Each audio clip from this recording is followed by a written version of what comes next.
Hello, this is Rob from GRAF, and this week we're going to be talking about how to think.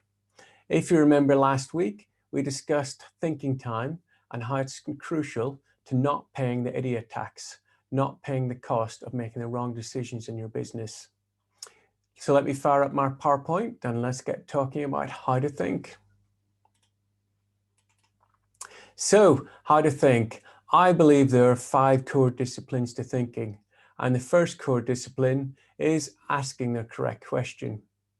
Coming up with the right solution is smart. Asking the right question is genius.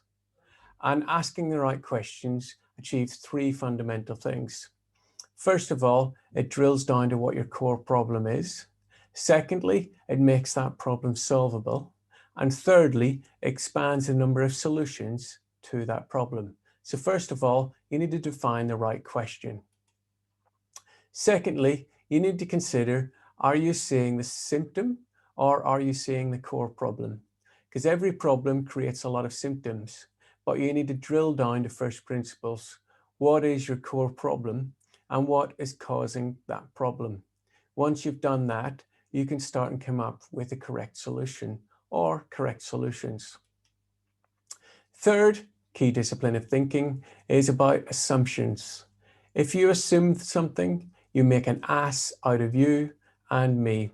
Many of the great business failures or near failures have been caused by making assumptions. Kodak is a great example. Kodak had a fantastic, incredibly profitable global business in printing paper pictures from synthetic film. Kodak actually invented and created a lot of patents around digital photography, but they never thought it would catch on. They would never thought it would threaten their core business. They didn't foresee the future. They assumed the future would just be slightly bigger and better of the current situation. And Kodak is no more. Another good example is Xerox. Xerox had incredibly profitable business in photocopying. They pioneered and led that section of the business market. They spent a lot of their profits down in California developing the personal computer and many of the modern attributes of that, the visual display and the mouse. But again, like IBM, they never thought the personal computer catch on. They thought their core business in the future would remain the same, photocopying. They thought, like IBM, that mainframes would remain the core of business computing, and they were wrong. Xerox still exists, but it's a shadow of its former self. And that all comes from making assumptions, making the wrong assumptions. The fourth key discipline of thinking is to consider the second order consequences.